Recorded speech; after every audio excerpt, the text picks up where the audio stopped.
Everyone here in Footville comes to the post office to pick up their mail, but in the eyes of the FCC, if they don't have home delivery, they don't exist, making them ineligible for this program. The boy's mother tells me the chair was stolen from their garage a few days ago, and since her son wears a body cast, he's been stuck in the house without a way to get around. At 18,000 pounds, this vehicle is pretty intimidating, and Captain Tyler says it'll be used during some of their most dangerous situations.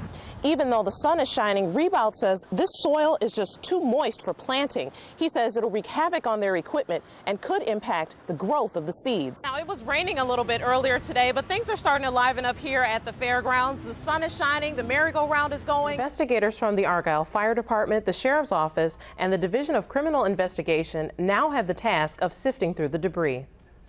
And you see that all is black. That whole thing was fire. Residents of Oak Street in Argyle are trying to wrap their brains around an early morning nightmare that took the lives of 3 children.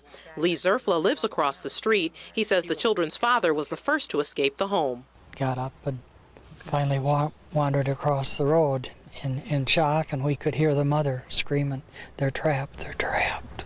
Just scary as heck. Hear those screams for a long time. Argyle's fire chief refused to go on camera, but tells us the call for help came in shortly after 3 Friday morning. Neighbors say the couple, their children, and their 2 dogs have lived there for about 2 years. Lee and his wife witnessed the tragedy unfold from their front yard. He says the flames were contained to the front of the house. The window popped. Yeah, I think that's... It was so intense that the window popped. In the back part there, it didn't look like there was fire back there, and that's where they figured maybe the little girl was sleeping that didn't get hurt. Probably saved her life.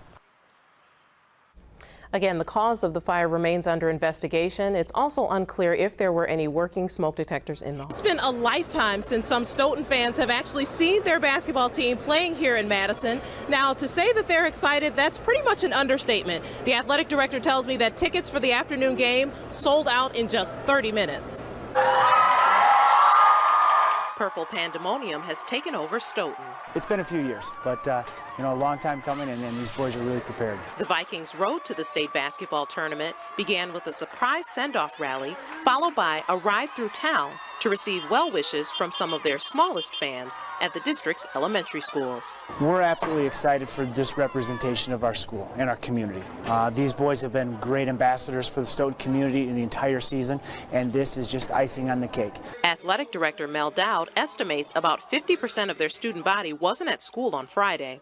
5 buses of supporters, including 3 fan buses, followed the team to Madison. It's in the water, it's in the air, it's very exciting. Stoughton native Liz Nelson described the mood around town as surreal. People are digging through their closets to find appropriate color and wear for the game, so I mean it's just very exciting. And all ages, not just young people. So where's your purple? My purple's at home. I'm going to put it on for the game. Main Street was lined with purple and white balloons, and storefronts oozed with Viking pride. Honestly, I mean if we get a win, it's going to be like the Super Bowl.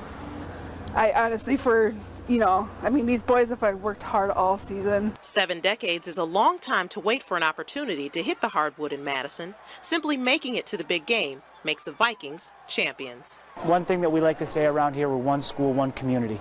We're all Vikings.